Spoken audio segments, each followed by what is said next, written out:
Grassroots development remains a cornerstone of the Ondo State government's commitment to bringing governance closer to the people. At the heart of this effort is the Ondo State Ministry of Local Government and Chieftaincy Affairs, the ministry responsible for providing policy direction, coordination and oversight to the 18 local government councils across the state, while also fostering harmonious relationship with traditional institutions. Working closely with government councils, the ministry promotes effective grassroots governance, strengthening community development initiatives, and supports the delivery of essential services in areas such as primary healthcare, primary education, rural infrastructure and environmental sanitation, and community empowerment. It also plays a critical role in preserving the state's rich traditional heritage by promoting peace, stability, and collaboration with royal fathers and community leaders. On the first edition of Grassroots Development, we explore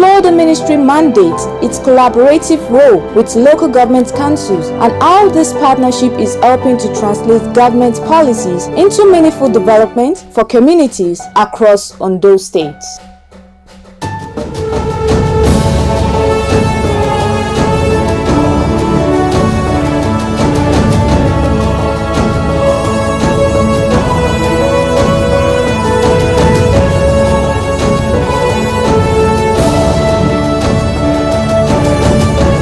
Community development goes beyond infrastructure.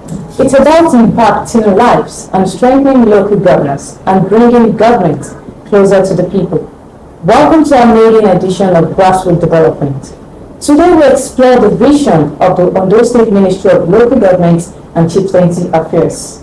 On our show today, our focus for today is strengthening local governance and community growth.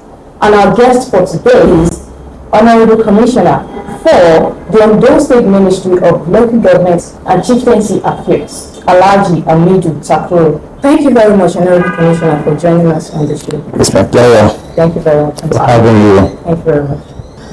Can you tell us the vision driving the Ondo State Ministry of Local Government Affairs? Well, primarily let me start by thanking God for giving us the opportunity to serve the people of Ondo State under this ministry, particularly under the leadership of our visionary leader. The responsibility of this ministry is to look into the affairs of anything that has to do with local government. And when you say local government, it's about the grassroots development. And when we are working on that, we also look into the chieftaincy matters. When we go deep into it, it's a lot. Because the vision of the government of Ondo State is to make sure that we reduce rural-urban migration. And to achieve that is to make sure we develop rural area, so that the people of the rural area can continue to play their role in producing food for the people at the urban area. Failure to do that, there may be a shortage of food. And apart from that, the government is determined to make sure that the local government administration really works the way it's supposed to work. And it gave us a directive that we must make the system to become a model for other states to emulate. So we are so determined to make sure that we actualize its vision concerning the local government administration in Ondo State. Because of that, we always scrutinize all the activities of the local government chairman across the 18 local government in the state. We are not just collaborating with them, we also make sure we go down to every nook and cranny of their local government to supervise their activities, particularly their projects and programs. And we always consulting with other major stakeholders across the nook and cranny of Ondo State, believing that this local government administration cannot really to overall the 18 local government areas in those states? Very important, because the composition of Ondo State started from the grassroots. From one hamlet to a village, from one village to a community, you join them together, it becomes a world. As of today, we have 203 political wards in Ondo State that made Ondo State to be Ondo State. And we have 18 local governments that made Ondo State to be Ondo State. And you cannot really say we want to actualize development without targeting that foundation. And as of today, the ministry are even expanding our scope by making sure that we bring what we call data for us to be able to measure our performance. Because without data, hardly could you be able, the last time he said to us that the issue of data is very important. And what do we mean by data? We want to know, in the area of rural roads, how many kilometers of rural roads in each of the local government. So that by the right reason, how many are we being able to cover? So that we can be able to measure our performance.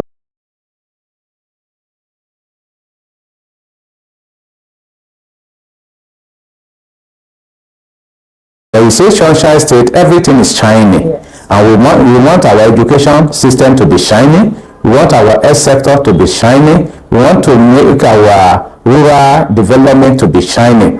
Everything that has to do with our state, we want it to be shiny. So in doing that, we are determined to make sure that across the nook and cranny of our local government, we have what we call data system that can really assure the government that in the area of a health sector, this is what we've been able to achieve. And when you benchmark it, you can be able to say, oh, yes, you have done well. Oh, no, we still need to work harder so that it can really reflect the wishes and aspirations of the people of Ondo State. All right, Honorable Commissioner. Since assuming office, what are the major achievements of your ministry you have recorded so far? Well, so far we've been able to the glory of God, the support of Mr. Governor and other stakeholders in the system, we've achieved a lot. Let me start by the payment of gratuities of our retirees, both at the primary school sectors and the local governments. We've made it a priority under the leadership of Dr. Lucky Aiyedatiwa to make sure we put smile on the faces of our retirees. Because not only that, in the past, they suffer before they can graduate. Right. Ordinarily, in a system where things work well, once you are retiring, you must be expecting your the payment of your gratuity can make you to start a new life. Yes. But because the system, for one way or the other, we've not been able to get it right in the past. But this government said we must get it right this period under the leadership of Dr. Lucky Aiyedatiwa. We've made it a kind of a priority, top priority of this government, that we must be paying them. They don't need to know Mr. Commissioner or any director, any permanent secretary before they get their payment. They don't need to bargain with anybody. We are paying them steadily, and we made it a priority in every of our monthly allocation. These are one of the things that made the state to keep on collaborating with the local government in a way that we met more than almost 15 years arrears, or almost 20 years. But to the glory of God, we are 2015 already. We've offset 2015. We are marching out to 2016. Within the next 2 months, we will be paying those 2016s. Already we have almost $1 billion that we set aside for them already, billion naira that were to offset. So, the local government sector, we have a very large volume of people because of the numbers of primary school, the numbers of primary health care in each of the local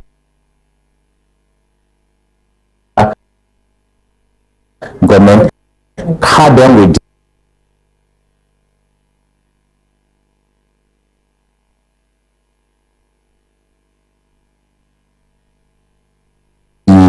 that of local government staff strength. So it's enormous. But it's a responsibility, because already they've discharged the responsibility to the people of Ondo State. They've served, and we must be able to put smile on the faces of those districts. With that one is a lot. Not to talk, go to the area of our KBC. They play a major role in stabilizing the system in each of their communities, and the government of Ondo State is deliberate to make sure that we dignify that institution. And how do we dignify that institution without giving them comfortability in a way that they can really proud that they are truly a king?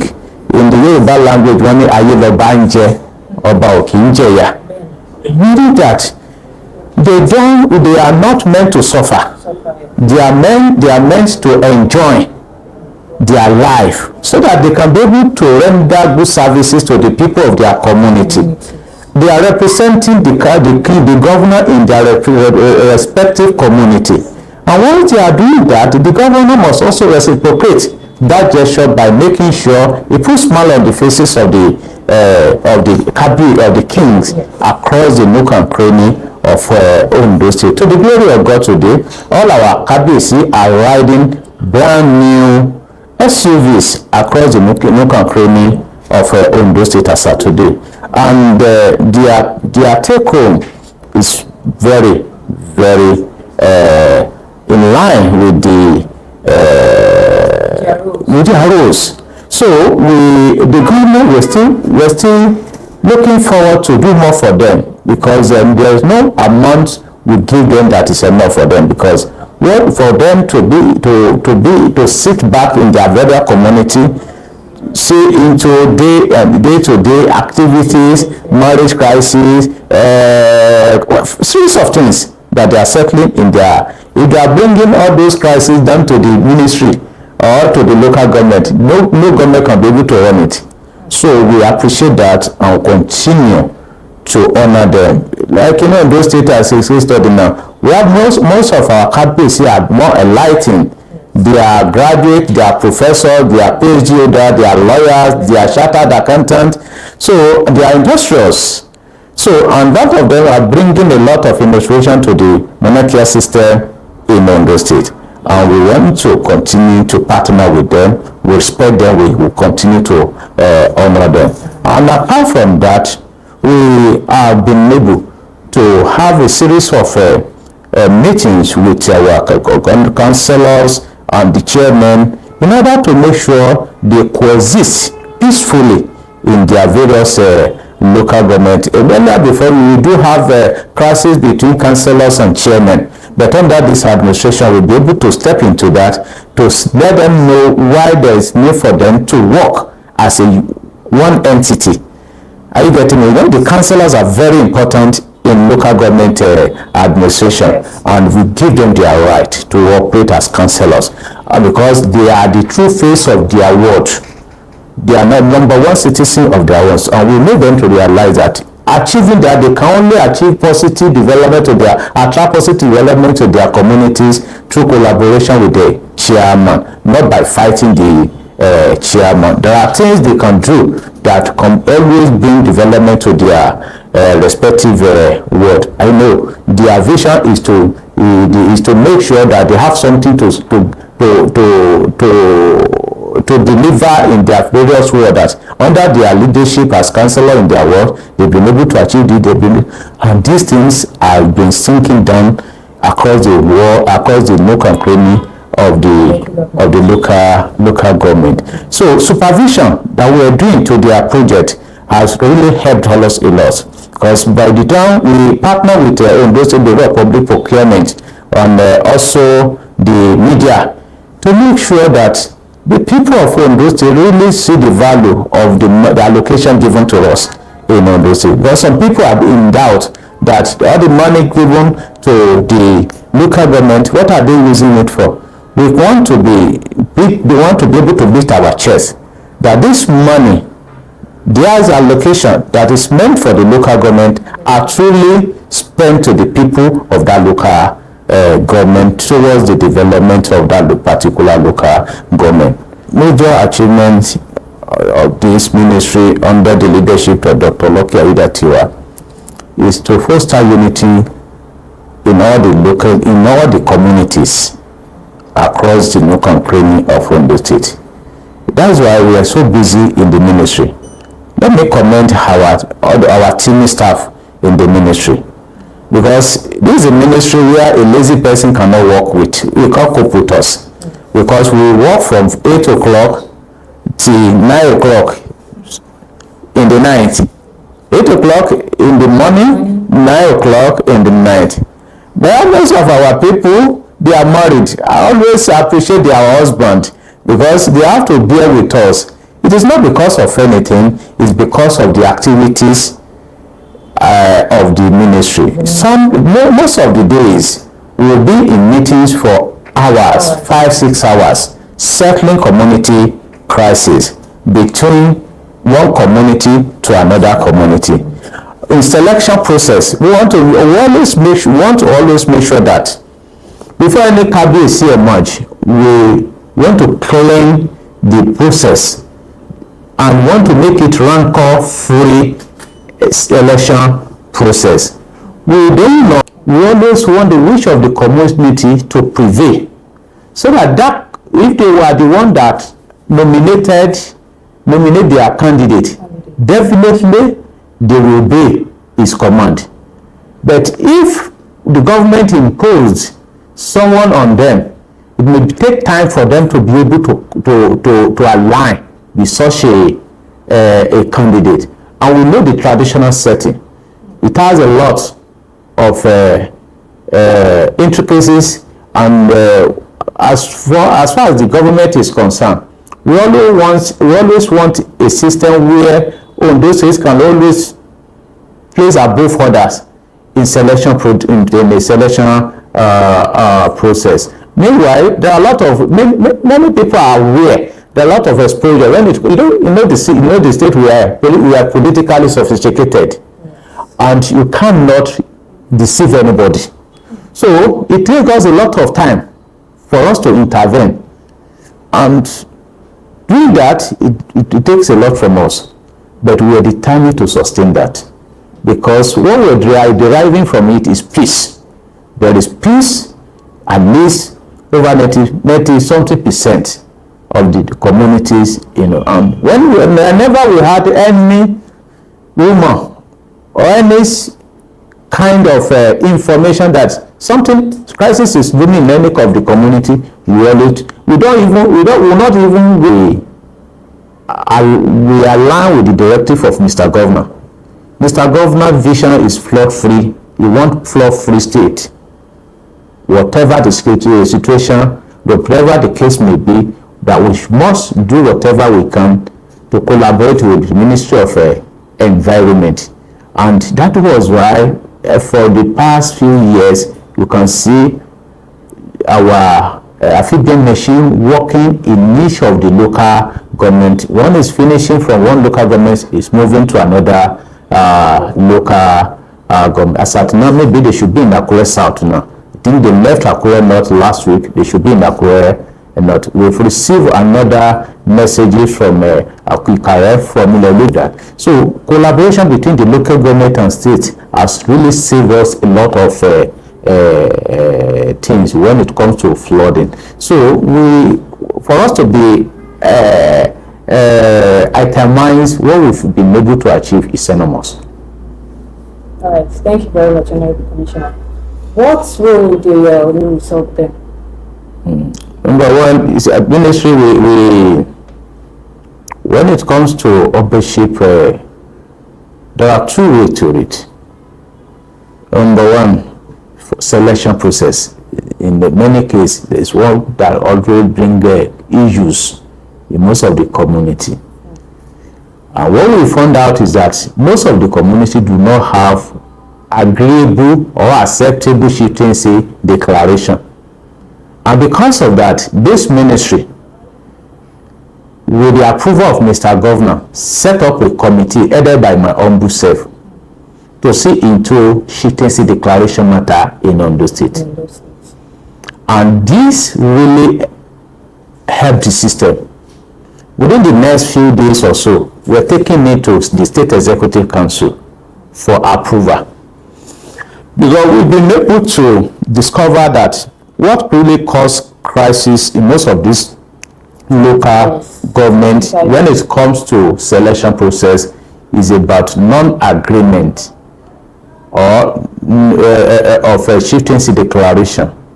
What we mean by chieftaincy declaration is a law, a local law, customary law, or that has to do with the custom and tradition of that particular community on chieftaincy matters. That is a system that has been agreed upon, signed, and generally accepted by the community. That in the community A, that there's going to be 2 ruling houses that can be enthroned as an order.